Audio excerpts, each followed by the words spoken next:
Have you ever felt that weird emptiness after an epic finale? When everything wraps up, the credits roll, and you're just left thinking, now what? That's exactly how it felt after Endgame. The MCU gave us its peak, and the world stood still, unsure of where to go next. Truth is, we got used to heroes who inspire, who lift hammers, who conquer the impossible with orchestras playing behind them. But what happens when there's no fanfare? When the shield falls and no one shows up to pick it up? Thunderbolts starts right there, in the silence after the glory. In a universe where the applause has died down and the shine became nostalgia, there's something else, messier, rougher, more uncomfortable, and maybe because of that, more necessary. This video isn't here to convince you they could be the next heroes. It's here to show you why they'll never be the Avengers, and why that might just be the best thing Marvel's done since the end of the Age of Gods. Do you remember the first time you saw the Avengers assembled on screen? That feeling like everything was falling into place,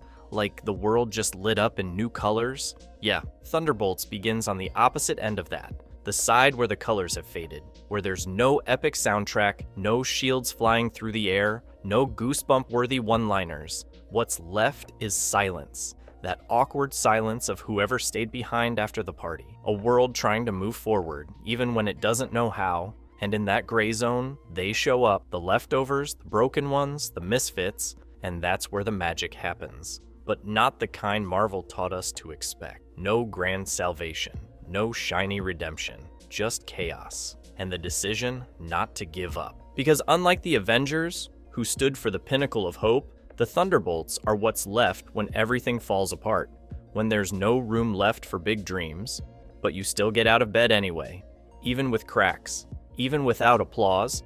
They're not the next big heroes, they're the reflection of a broken world that's still standing. And maybe that's exactly why they matter.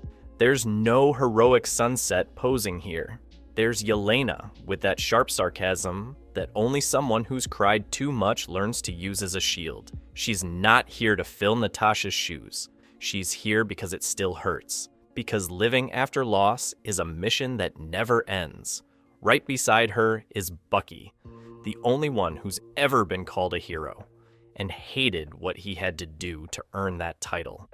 Today, he doesn't need to prove anything to anyone. He's just trying to stay whole, knowing some pieces are already gone. He walks with pain in his pocket like someone who's learned how to live with it. And then comes John Walker. Oh, Walker. He's the perfect image of almost. Almost a symbol. Almost respected. Almost a hero. He keeps selling himself as something he doesn't even believe he is. And it's exactly that raw insecurity that makes him so real. A guy trying to fill the void with validation when what he really needs is inner peace. They're not a trio. They're walking fractures, side by side, each trying, in their own way, to find meaning in what's left. And in that effort, without even realizing it, they start to form a strange kind of bond. One born not from trust, but from shared survival. If anyone's still expecting a propaganda poster hero, forget it. Red Guardian shows up like a walking relic of Soviet times. Ridiculous, out of place, but painfully human. He wants to matter, wants to be remembered, wants to be useful, but the world has already moved on. And what's left is this half-pathetic, half-tragic man trying to turn nostalgia into relevance. On the other side, nearly invisible, is Ghost. She walks through walls, and the metaphor couldn't be clearer. She exists between worlds, but doesn't belong to any. Her pain doesn't make noise, but it's constant. And it's in that very intangibility that her strength lies. She's the scream no one hears, but that never stops echoing. And then comes the eye of the storm. Bob Reynolds, the guy flipping burgers. That friendly smile, the cool uncle vibe straight out of a margarine commercial. But inside, he hides the void, literally. A black hole of pain, trauma, and pure destruction that can swallow everything and everyone. The void, which emerges whenever Bob loses control, isn't a villain in the traditional sense. It's an emotional entity, the embodiment of bottled up pain, ignored depression, untreated trauma.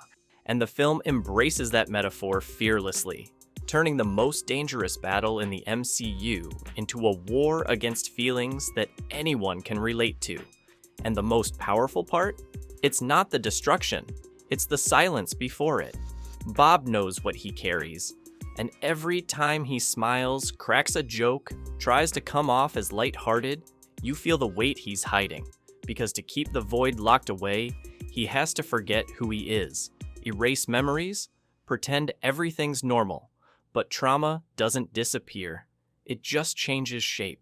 The sentry is the promise of catastrophe, but Bob is what we all are deep down. Someone trying to hold it together, even when everything inside is begging to fall apart. The fight between Bob and the Void isn't about strength. It's about emotional control, about dealing with anger, guilt, and the desire to disappear. What threatens the entire world is an emotional collapse left untreated, and what saves it is care, vulnerability, a human touch on a shattered god. This scene hits like a punch to the gut for anyone who's ever stood on the edge of their own void, and like a hand reaching out to pull back those who are still there. The Thunderbolts don't have matching suits, no catchphrases, no clear leader, no honorable code.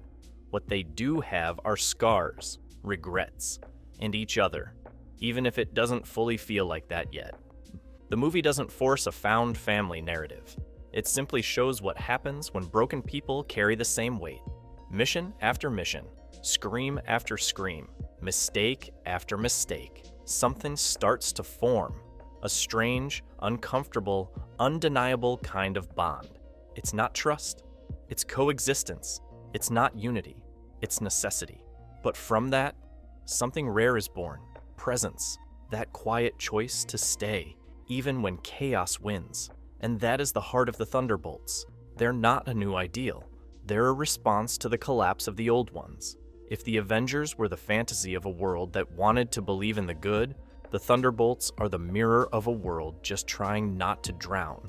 And sometimes, that's enough. They're not sure about anything, but they keep going.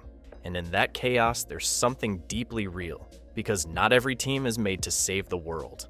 Some just exist to keep it from falling apart faster. The film ends with the Contessa making a power move. In a press conference, she announces the Thunderbolts as the new Avengers. And just like that, what once looked like a temporary patchwork of emotional wreckage gets a shiny new label.